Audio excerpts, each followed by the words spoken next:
The hum of the preservation chamber was the only sound left in the corridor. A soft, low vibration that once symbolized hope now felt like a funeral hymn. Rows upon rows of silver pods lined the vault, each pulsing faintly with the blue light of stored consciousness, echoes of those long gone, kept alive in data and memory. Dr. Aaron Miles stood before Pod 43B, motionless. The air was cold enough to sting his lungs when he breathed. His reflection trembled in the glass of the pod's containment window, tired eyes, sunken cheeks, and the faint flicker of the console's light painting his face in pale blue. Data integrity, 0.03%. Status, corrupted beyond repair. The message looped endlessly, a verdict without mercy. He didn't blink. Didn't move. He just stood there, hand hovering inches above the glass. Inside the pod wasn't a body, just a faint shimmer of suspended data particles, fractured and unstable, like starlight trapped in water. "Don't do this," Aaron whispered, voice barely audible over the hum. "Please, not her." He knew it was foolish. Talking to a machine that had already spoken its truth. But grief has no logic. It only knows how to ache. The lights dimmed as the vault adjusted its power levels. A disembodied voice, calm, synthetic, and indifferent, spoke through the speakers. "Dr. Miles. Restoration protocol has failed.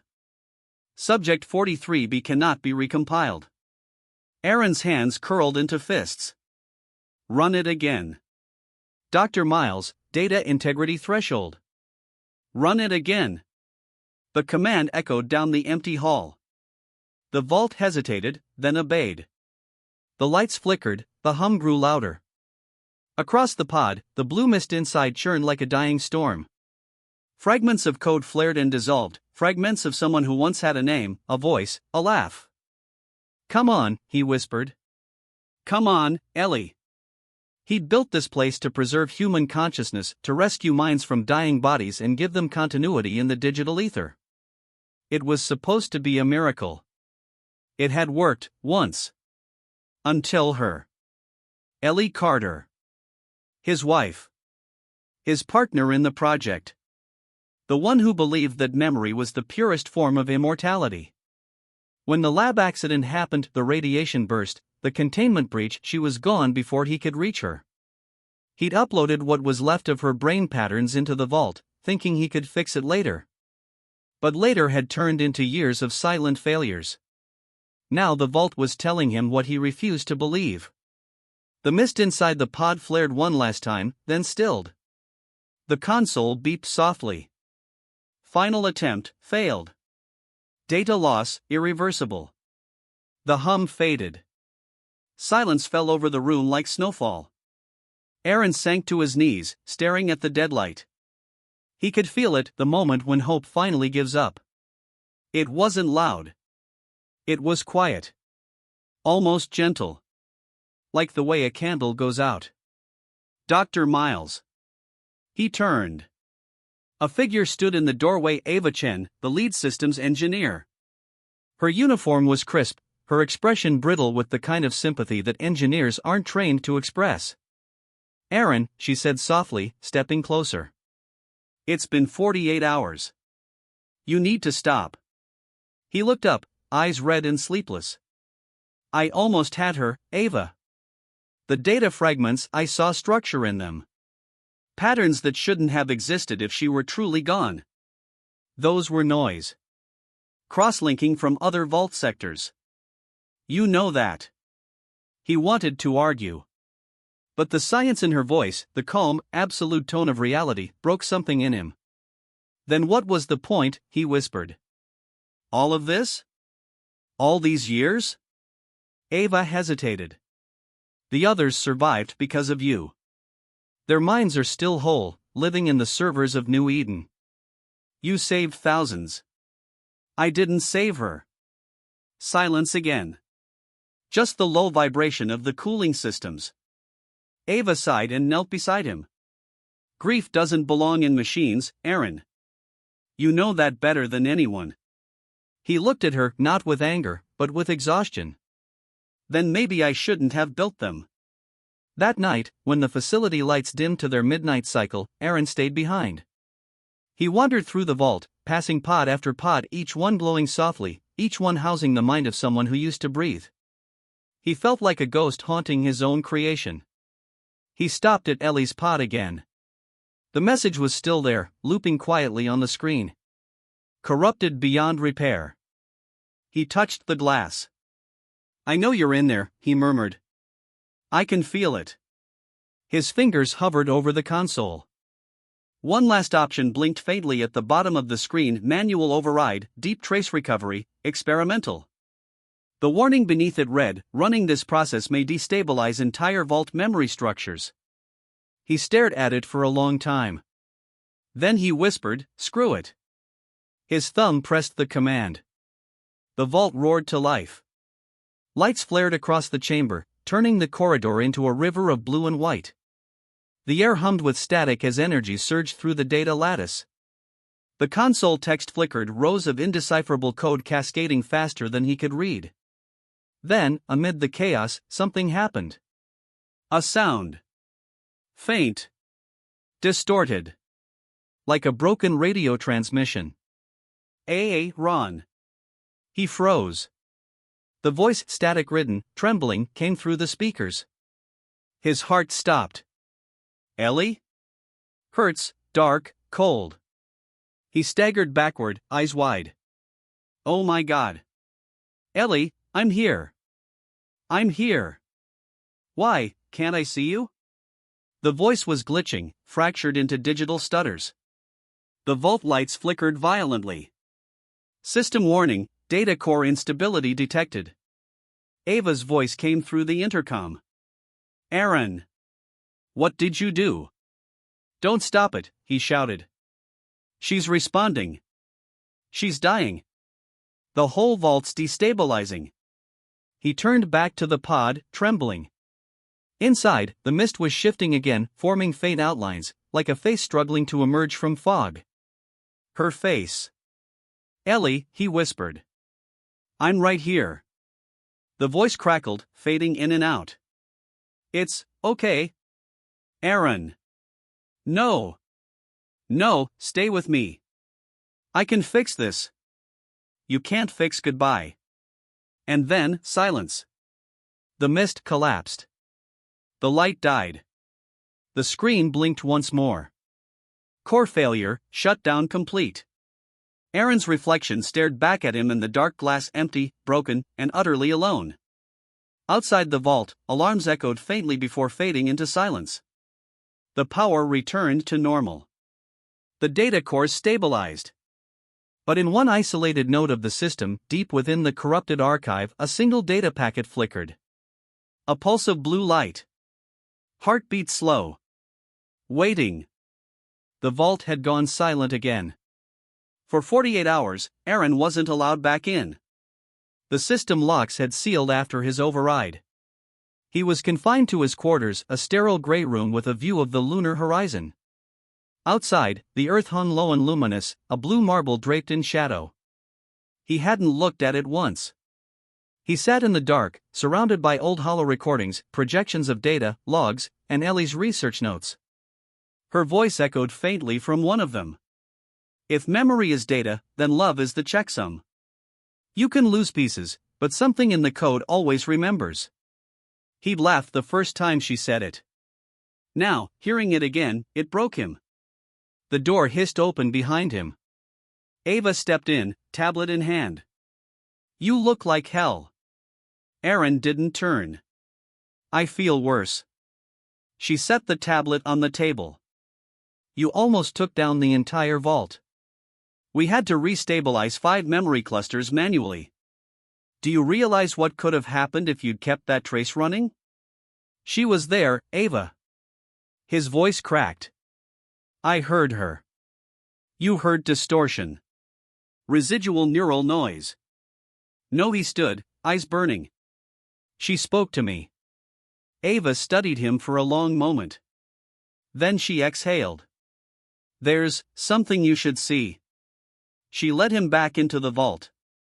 The main corridor lights hummed softly, repaired and stable. Everything looked normal again, too normal. Like nothing had happened. But then she stopped before one of the monitoring consoles and pulled up a data feed.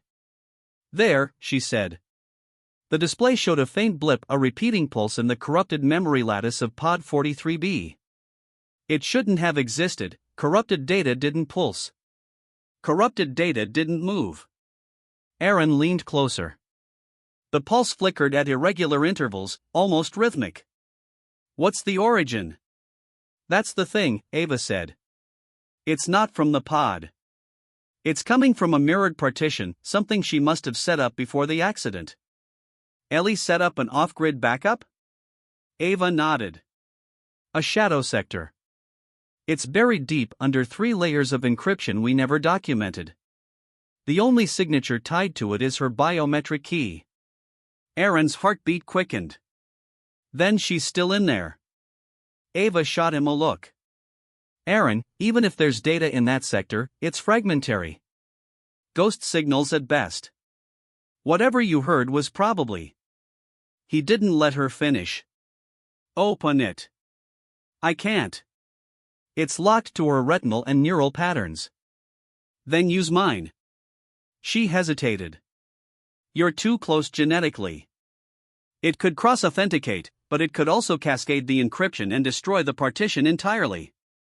He stared at the pulsing dot on the screen, the last heartbeat of a memory he couldn't let go. "If she's still in there, I'm not losing her twice."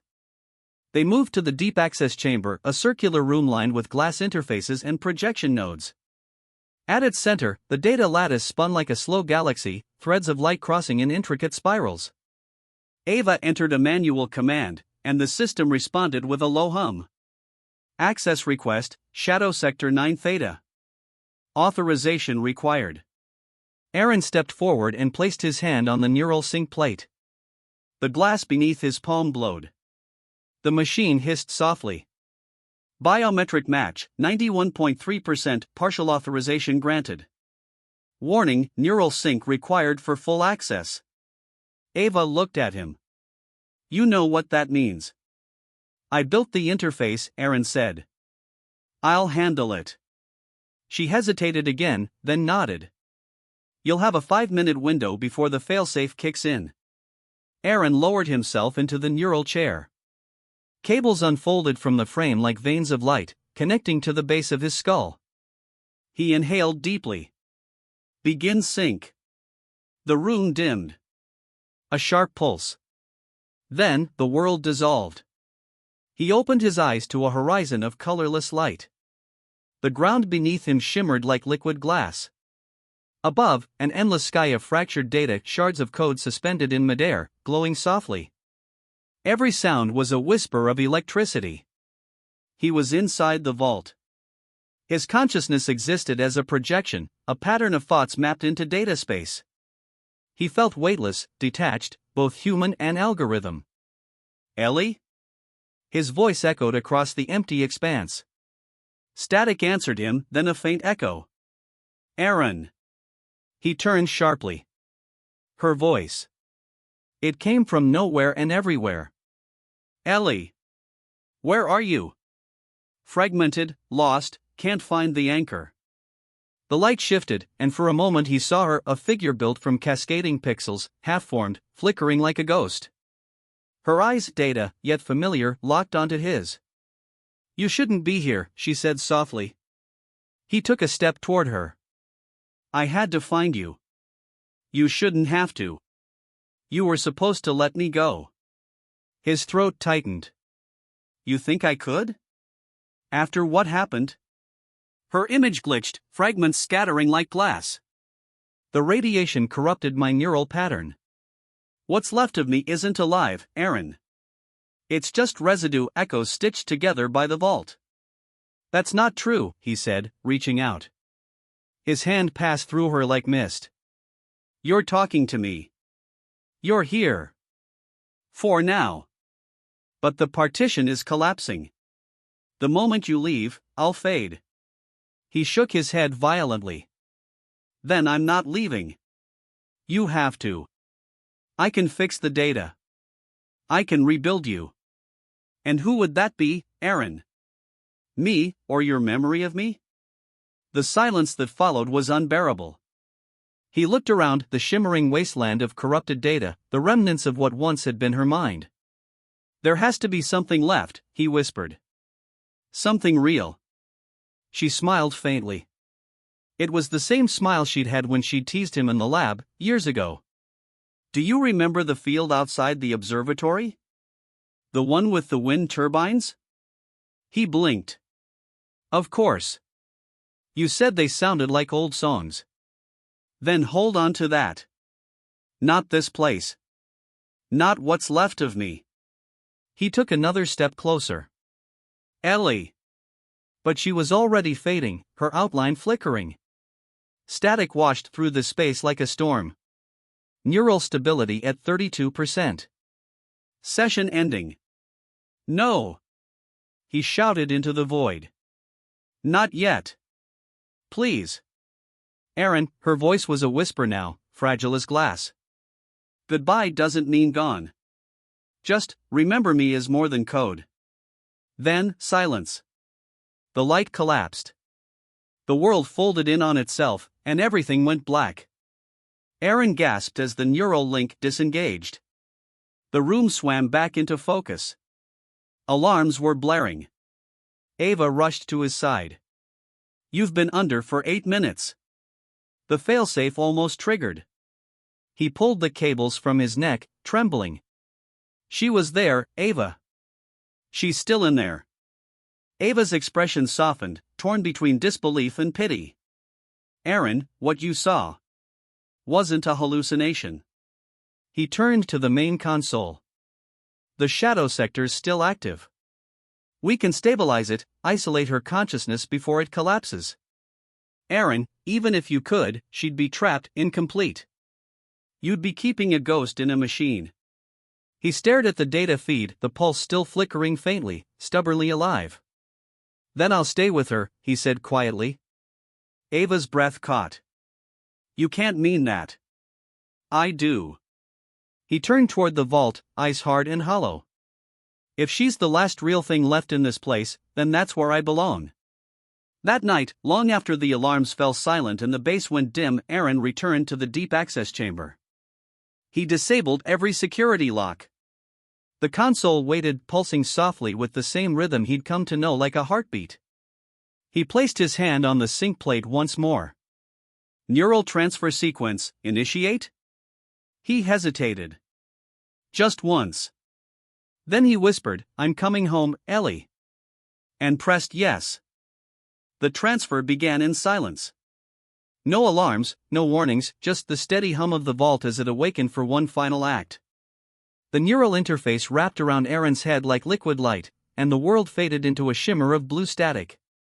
For a moment, he felt everything, the pulse of energy running through the wires, the cold bite of the metal floor, the thundering heartbeat in his chest. Then, all at once, it slipped away. He opened his eyes to darkness. Then light bloomed, a vast, shimmering sea of data stretching infinitely in every direction.